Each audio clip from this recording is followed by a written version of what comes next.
Eu ministrei no início do culto, dizer, vou só orar e a gente vai embora, porque eu vejo que Deus ministrou uma palavra forte nos nossos corações, no início desse culto, que eu não havia assim pensado que seria como foi, mas eu ainda quero ministrar no teu coração uma palavra antes de orar por você, porque a fé vem pelo ouvir, e ouvir o que, irmãos? A palavra. Abra sua Bíblia em Daniel, livro do profeta Daniel.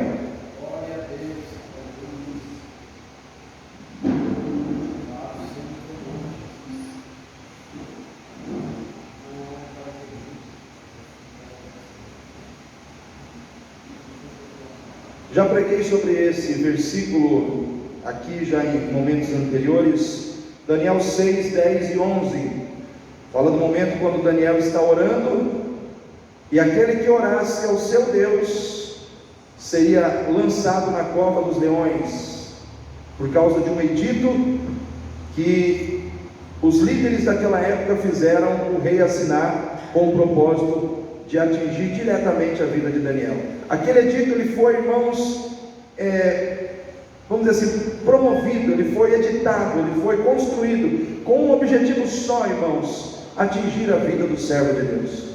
Esse era o objetivo daquele edito, e o rei foi usado pela astúcia dos homens maus. Por isso eu quero dizer para você, querido, os homens maus, eles são astuciosos, eles manipulam situações, eles manipulam pessoas, eles manipulam sistemas, se necessário for, para atingir a vida de um servo de Deus, para atingir a vida daquele que adora e serve ao Senhor com excelência, como era o caso de Daniel. Eu quero dizer para você, querido, o inimigo conspira contra as nossas vidas e usa as pessoas que muitas vezes se deixam dominar e envolver por ele. E aqui, irmãos, diz a palavra de Deus no capítulo 6, versículo 10, diz assim: Daniel, pois, quando soube que o edito estava assinado, entrou em sua casa. Ora, havia no seu quarto janelas abertas, do lado de Jerusalém, e 3 vezes no dia se punha de joelhos, e orava, e dava graças diante do seu Deus, como também antes costumava fazer. Então aqueles homens foram juntos, e acharam a Daniel orando e suplicando diante do seu Deus. Irmãos, isso é muito forte. A palavra de Deus diz que os inimigos de Daniel foram ao encontro dele e o encontraram orando. Encontraram Daniel orando diante do seu Deus. Como é que o inimigo tem encontrado você quando ele se levanta contra a sua vida? Será que o inimigo, quando se levanta contra você, ele tem ido contra a tua vida e tem achado você orando? Tem achado você se humilhando diante do seu Deus, em adoração, em rendição, em intimidade com o Senhor? Ou será que quando o inimigo se levanta contra você, ele encontra você murmurando, reclamando, falando coisas que não devem, fazendo coisas que não devem? Ou quando o inimigo se levanta contra a tua vida, ele te acha orando? Diz a palavra de Deus que aqueles homens foram juntos e acharam Daniel orando. Isso me toca muito, irmãos, me toca muito forte. Encontraram Daniel orando, encontraram Daniel cultuando, encontraram Daniel buscando a Deus. Irmãos, não tem inimigo que prevaleça contra a vida de alguém que está orando, contra a vida de alguém que está buscando ao Senhor. Eu quero dizer para você, querido, existe uma palavra-chave que define o relacionamento de Daniel com Deus, que se chama intimidade. Quantos aqui nessa noite querem ter intimidade com Deus? Irmãos, o maior ganho que eu e você podemos ter na nossa vida nesse mundo é intimidade com Deus. Mas pastor, é melhor que dinheiro? Muito melhor, irmãos. Pastor, é melhor do que riquezas? Muito melhor, irmãos. Pastor, mas ter intimidade com Deus é melhor do que ter um lugar assim de fama, onde as pessoas me veem, me celebram, batem palmas para mim? É muito melhor, irmãos. Porque quando você tem intimidade com Deus, você não precisa ficar preocupado se as pessoas vão bater palma para você, ou se não, ou se você vai ter dinheiro, ou se não. Porque, irmãos, quem tem intimidade com Deus tem tudo o que precisa na sua vida. Quem tem intimidade com Deus tem tudo na medida certa. Se você precisa ter dinheiro, você vai ter dinheiro na medida certa. Se você precisa ter reconhecimento, terá reconhecimento na medida certa. Nunca faltou reconhecimento para Daniel, mesmo num ambiente de pecado, mesmo num reino governado por homens ímpios. Ele era reconhecido, ele era respeitado, ele era admirado, ele era querido, ele era bem visto, ele tinha prestígio, ele tinha reputação, ele tinha respeito das pessoas, ele tinha bens materiais, porque ele tinha, antes de tudo, intimidade com Deus. E eu quero dizer para você, não é porque eu tenho intimidade com Deus ou você tem intimidade com Deus, a exemplo de Daniel, que nós vamos ser poupados de passar por lutas, vamos ser poupados de passar por aflições. As aflições vêm na vida de quem tem intimidade com Deus. Você pode ter intimidade com Deus, isso não quer dizer que é uma isenção de problema. Problema vai ter, porque você está no mundo, e o mundo infelizmente está governado pelo inimigo, e o inimigo não gosta de ver a sua vitória. Ele quer fazer de tudo para que você não tenha vitória.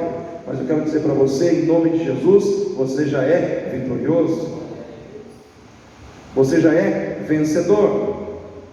Não confunda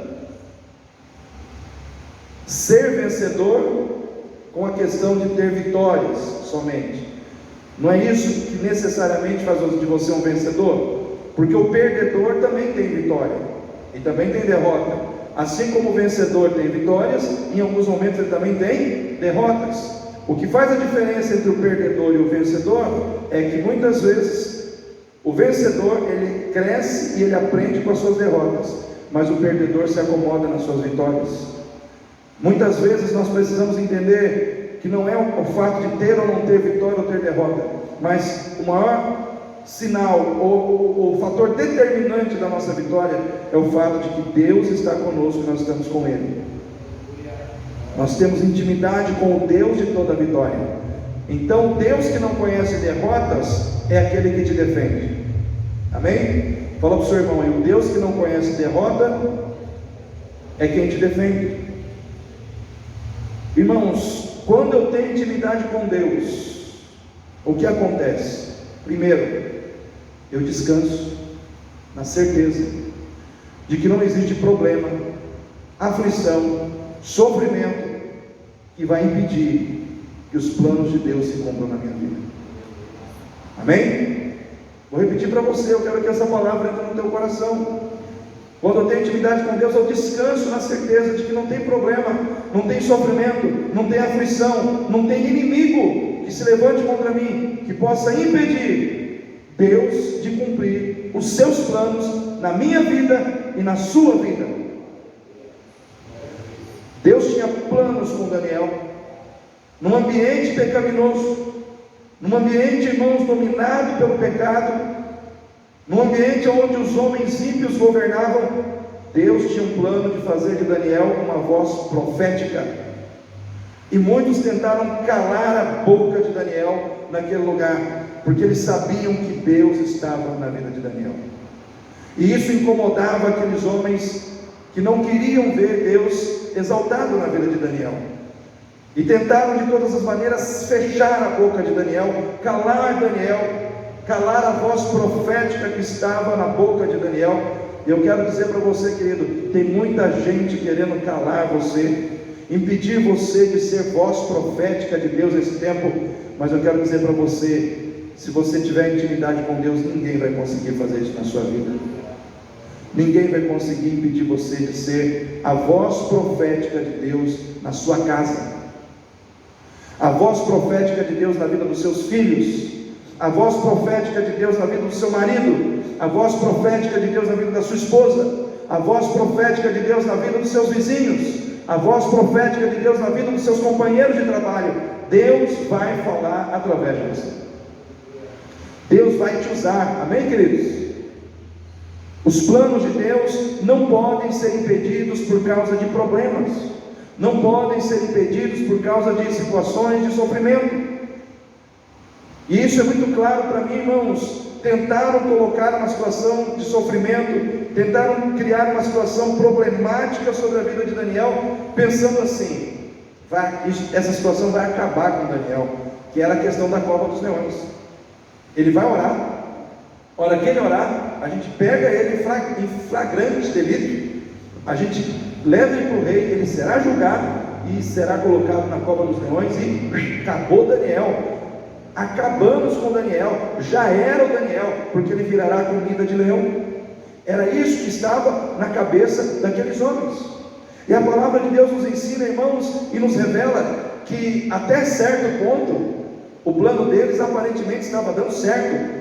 Eles pegaram Daniel, Daniel foi julgado, Daniel foi colocado na cova dos leões como eles queriam, porém no dia seguinte os leões estavam famintos, porque Deus havia poupado a vida de Daniel, e ele não virou comida de leão.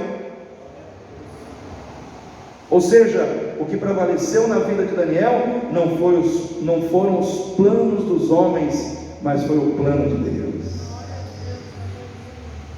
O plano de Deus, querida, que vai prevalecer na sua vida. Podem fazer o que quiserem fazer contra a sua vida, o que Deus planejou vai se cumprir. Amém, irmãos? Vai se cumprir. Quantos aqui lembram de José, do Egito? Irmãos, diz a palavra de Deus que se tem alguém que sabe sobre o que é aflição, sobre o que é sofrimento, sobre o que é se sentir traído, sobre o que é se sentir decepcionado com pessoas, sobre o que é se sentir, irmãos, rejeitado pelas pessoas que mais amava, essa pessoa foi José. Só que Deus tinha um plano com ele. A Bíblia nos ensina, irmãos, que José teve aos 17 anos um sonho, e nesse sonho ele foi elevado a uma posição em que os seus irmãos e até mesmo seu pai se dobraram diante dele, se curvaram diante dele, porque Deus tinha um projeto com aquele homem, Deus tinha um plano com aquele homem, mas de repente ele é jogado na cova, pelos seus próprios irmãos. Ele é jogado numa cova, e ali ele fica alguns dias naquela cova, e aí, irmãos, de repente ele é tirado da cova. Talvez ele pensa, opa, a coisa vai começar a melhorar, mas não, ele foi vendido como escravo para uma caravana que passou ali, e aí então ele é levado para o Egito, e ele é tirado da convivência com seu pai. Existe um rompimento entre a vida de José e a vida do seu pai. Eles se amavam muito. Eu imagino, irmãos, o quanto que Jacó sofreu com a ausência de José, por mais ou menos 20 anos, porque José, irmãos, ele se tornou governador do Egito com 30 anos, aí vieram 7 anos de fartura, e depois vieram 7 anos de escassez. Só depois desses 7 anos de fartura em que ele foi ter a condição de ver o seu pai de novo. Então, se a gente somar tudo isso, vai dar mais ou menos uns 20 anos. 20 anos longe do seu pai, 20 anos o seu pai pensando que ele estava morto. E então José, ele é lançado na cova, ele é vendido como escravo, ele vai para o Egito, ele depois passa por algumas situações na casa de Potifar, é preso, fica numa cadeia durante 3 anos. A gente fala, acabou. Não, irmãos, ele passou por tudo isso, mas nada impediu que José chegasse ao posto de governador do Egito. Sabe por quê? Porque não existe problema, não existe sofrimento, não existe inimigo que possa impedir que Deus cumpra os seus planos na vida dos seus servos. Assim como Deus cumpriu na vida de José, Ele vai cumprir na sua vida, Jorge. Ele vai cumprir na minha, Ele vai cumprir na sua vida. Não há sofrimento, não há luta, não há barreira, não há inimigo que tenha poder de impedir que Deus cumpra os seus planos na nossa vida. O Senhor enviou Jesus à terra para ser exaltado, mas Ele foi, irmãos, castigado, moído, Ele foi pregado numa cruz, furaram seus pés, furaram suas mãos, o mataram, o colocaram num sepulcro, mas a palavra de Deus diz que ao 3º dia Ele ressuscitou. Por quê? Porque ninguém pode impedir que os planos de Deus se cumpram na vida dos seus escolhidos. O propósito de Deus era exaltar o seu Filho.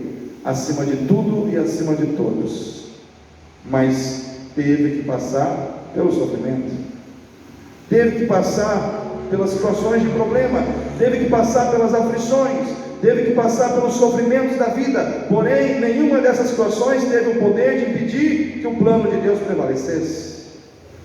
Então eu quero dizer para você nessa noite, eu digo isso com o coração cheio de alegria: o plano de Deus vai prevalecer na tua vida, em nome de Jesus, em nome de Jesus, em nome de Jesus.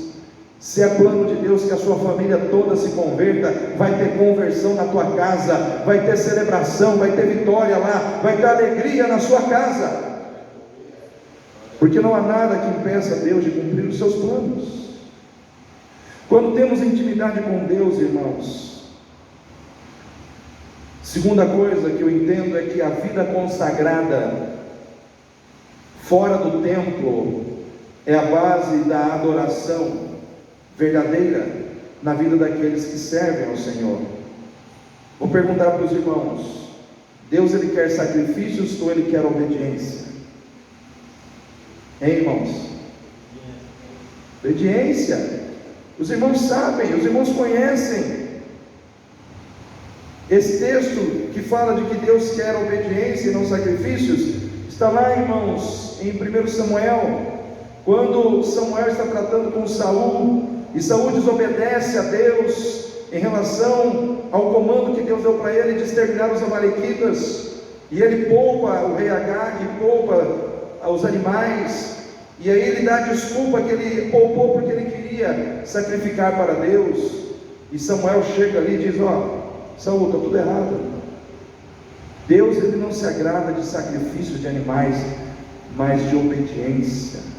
Sacrifício para Deus é obediência. Irmãos, a palavra de Deus nos diz que Daniel estava orando aonde? No templo ou na sua casa? Na sua casa. Mas ele orava no templo? Orava, irmãos. A adoração está relacionada com aquilo que nós fazemos dentro do templo, mas também está relacionada com aquilo que nós fazemos fora do templo. E alguns dias atrás eu preguei aqui, no domingo à noite, sobre o culto que liberta, ali em Isaías 58, procurando mostrar que uma adoração que liberta é aquela que tem coerência entre a vida que nós vivemos dentro do templo com a vida que nós vivemos fora do templo. O povo estava inquirindo a Deus porque jejuava, orava e Deus não respondia, e Deus disse: espera aí, gente, eu estou vendo jejum, eu estou vendo oração, eu estou vendo louvor, eu estou vendo tudo isso aí que vocês prestam para mim como expressão de culto, de adoração dentro do templo, está bonito, mas quando eu olho lá fora, eu vejo contenda, discórdia, briga, vocês se ferindo com o punho cerrado, né? Vocês passando de largo para o necessitado, não ajudando o oprimido. Então, em outras palavras, dentro do templo é tudo certo, o problema é fora. A adoração fora do templo não está me agradando. E aí quando você pega o livro de Amós, capítulo 5, versículo 23, o Senhor tratando com Israel, Ele diz assim: afasta de mim o estrépito dos teus cânticos, não ouvirei a melodia dos seus instrumentos. Corra diante de mim o juízo como as águas e a justiça como um ribeiro perene. O Senhor está dizendo assim: cânticos, melodias, eu estou farto, eu quero justiça, eu quero ver o juízo, eu quero ver uma vida vivida para a minha glória. O que o Senhor muitas vezes, irmãos,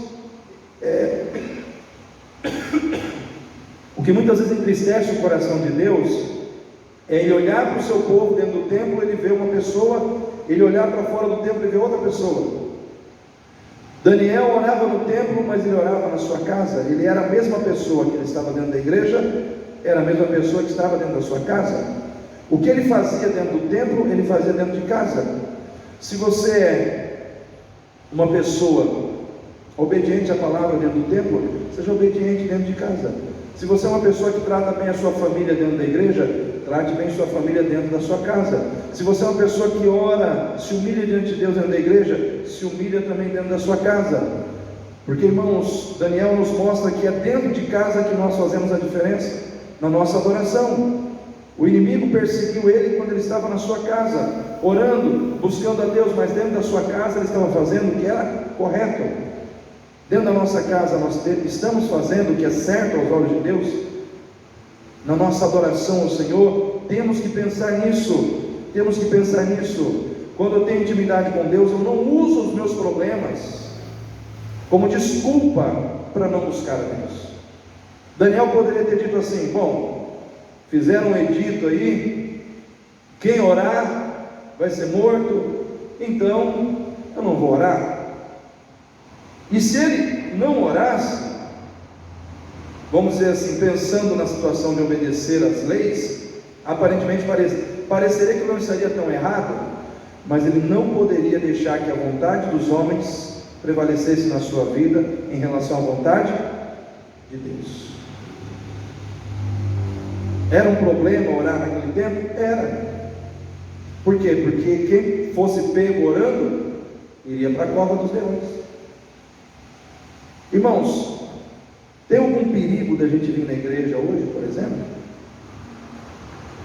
Quem vir no culto hoje, sexta-feira, corre o risco de ser preso, de ir para a cova dos leões? Não, né, irmãos? Mas tem muita gente que parece que não está dando valor à oportunidade de buscar a Deus. Ah, pastor, eu não vou na igreja porque eu estou com esse problema. Ah, pastor, eu não vou orar porque eu estou com essa dificuldade. Irmãos, se nós temos intimidade com Deus, a gente busca Deus com problema, sem problema, com dificuldade, sem dificuldade. O problema não é problema. Muitas vezes o problema é a gente. Vou repetir. Quando a gente tem intimidade com Deus, a gente não tem problema para buscar a Deus. Quando a gente não está buscando a Deus, muitas vezes o problema não é o problema. Às vezes o problema é uma desculpa. O problema muitas vezes é a gente. Deus não tem que resolver o nosso problema, Deus tem que resolver a gente, o nosso coração. Nós estamos sem fé. Um crente sem fé é um problema. Fala para o seu irmão, um crente sem fé é um problema. Porque um crente sem fé, ele fica desanimado. Sim ou não, irmãos? Um crente sem fé, ele olha para um problema que é desse tamanho, ele vê um gigante. Por quê? Porque não tem fé. Tudo para ele fica difícil. Porque uma pessoa que não tem fé, ela começa a ver problema em tudo, dificuldade em tudo. Eu quero dizer para você, querido, deixa o Senhor fazer de você um crente de fé, fervoroso, animado. Quando você realmente estiver nessa posição, não vai ter problema que te segure. Se tiver cova de leão para você enfrentar, você vai enfrentar de cabeça erguida, mas você não vai deixar de buscar Deus. Você não vai deixar de orar, você não vai deixar de estar na casa de Deus, porque tem um problema. Então nessa noite, entenda que muitas vezes o problema não é o problema, muitas vezes o problema é o nosso coração, é a nossa incredulidade, é a nossa frieza espiritual, é a nossa preguiça, é o nosso desânimo. Muitas vezes você está desanimado. Sim ou não, irmãos? Muitas vezes você está desanimada, ou desanimado, ou incrédula, ou incrédulo. Aí o que acontece? Você não quer buscar a Deus, você não tem vontade de buscar a Deus, você não tem vontade de estar na presença de Deus. Por quê?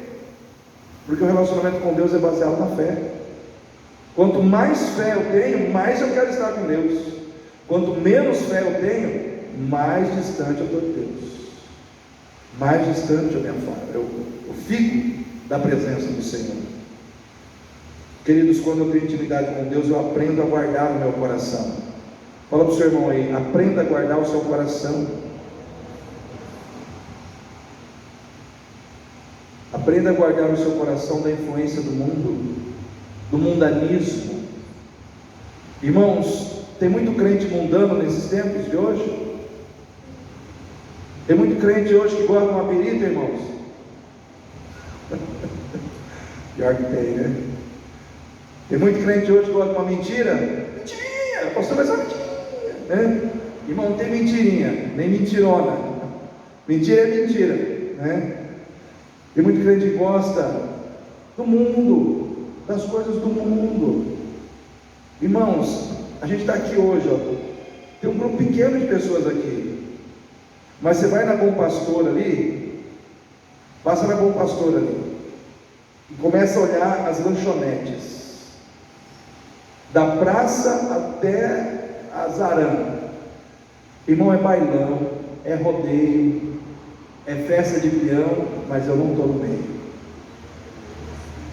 Irmãos, é tudo, ali você encontra de tudo.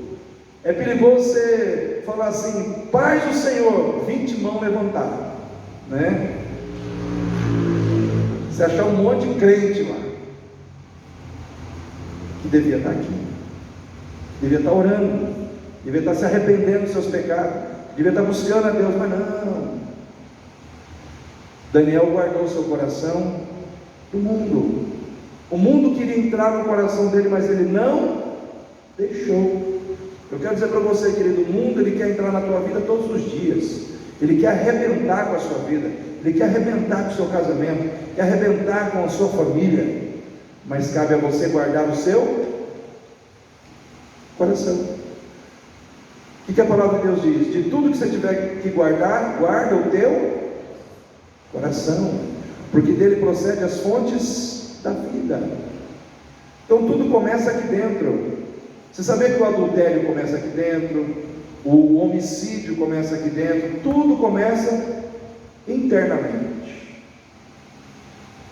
Está aqui guardado dentro de nós. Se a gente der asa, cresce. Se a gente matar, mingua, morre. Mas tudo está aqui dentro, guardado. E isso pode acontecer com qualquer um de nós, inclusive eu. Eu, pastor Gaudilei, estou sujeito muitas vezes a ter sentimentos errados, intenções erradas no coração, e não tenho vergonha de dizer isso, porque eu não sou falso. Agora tem gente que, eu sou santo, nunca passou isso pela minha cabeça. Deus sabe, irmão, Deus sabe.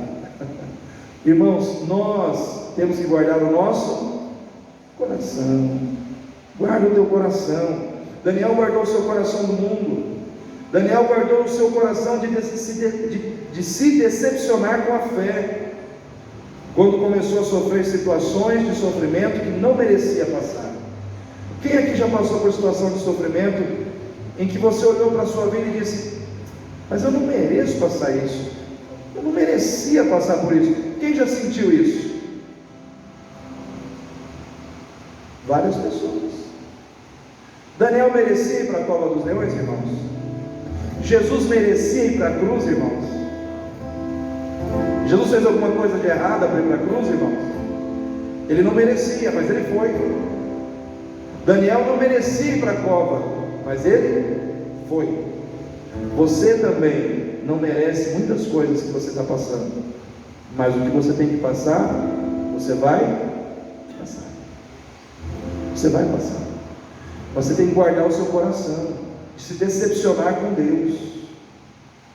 Puxa, Deus deixou eu passar por isso, estou triste com Deus, né? Aí a pessoa fica triste com Deus, mas não fala para ninguém. Mas Deus sabe que ela está assim. Quero dizer para você, querido, não deixe o diabo colocar nenhuma tristeza no seu coração, como se Deus tivesse te decepcionado. Deus, Ele cuida de ti, hein? Deus cuidará de ti, Deus cuidará de mim. Tudo Ele vê, tudo Ele provê. Deus cuidará. Guarda o seu coração, porque senão você pode ser vítima de um engano. Irmãos, em último lugar, encerrando essa palavra, porque eu quero orar por você, amém? Quando nós estávamos aqui, naquela hora ministrando, você colocou diante de Deus a sua causa, então você vai vir aqui à frente, eu vou orar por você em nome de Jesus. Eu não terminei ainda, mas já estou quase terminando, o último detalhe final da mensagem. Quando eu tenho intimidade com Deus, para fechar, irmãos, quando eu tenho intimidade com Deus, eu venço, quando todo mundo achava que eu ia perder. Amém? Quem recebe e isso no seu coração. Quando eu tenho intimidade com Deus, eu venço. Eu venço. Quando a lógica diz que eu ia perder, eu venço pela fé. Quando todo mundo achou que eu ia perder.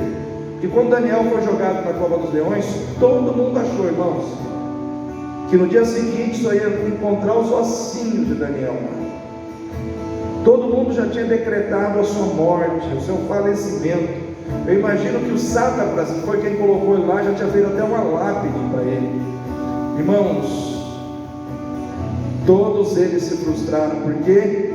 Porque quando eu tenho intimidade com Deus, eu venço. Eu venço. Eu venço.